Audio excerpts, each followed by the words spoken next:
SCA Minhag of the Week, Life Cycles, Naming the Baby.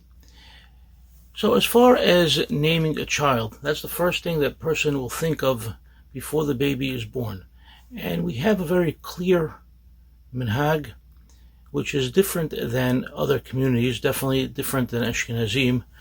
We in fact name after both the living as well as the deceased, whereas Ashkenazim will only name after the deceased, and some Sephardim do the same.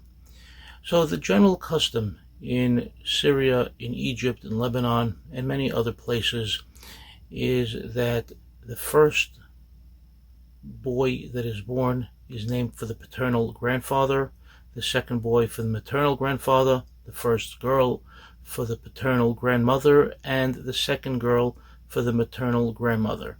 After that, all names are free, and any name can be chosen. Now, some people have questioned this minhag. Is it proper? Is it improper? Why do we do it? So, in fact, it's a beautiful minhag. It's done for a number of reasons. One is family pride. You take pride in your family, you take pride in who you came from, and in continuing the legacy through the birth of the child.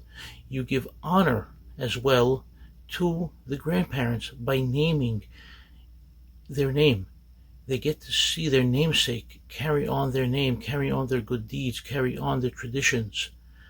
So these are beautiful things that we have, as well as identifying the person. Since we have so many people in the community with the same first name, same last name, the only way you can, realize who a person is by through this family connection. If I tell you the person's name is Isaac, the son of Abe Cohen, oh, I know who that is, because his grandfather was Isaac too, and I know who's Abraham was his great grandfather. I know the family. So it's a way of honoring, of carrying on, and identifying. So it's a beautiful minhag. Now, also related to naming, there is a misconception, a misnomer that has perpetrated the community, that you cannot name the baby or mention the name of the baby until the baby is quote-unquote officially named, whether for a boy at the Brit Milah or for the girl at Zebet Habat. We'll get to both things in the proper episodes, but that's not true.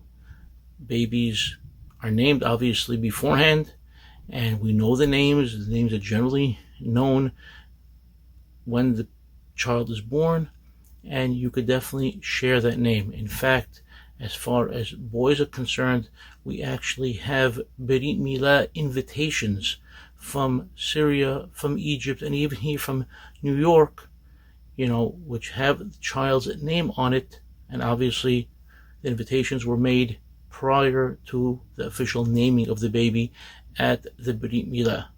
So don't worry if you have a name and you want to share that name with somebody. It's 100% okay, and it's part of our tradition to mention the name of the baby before they are born and use it with pride.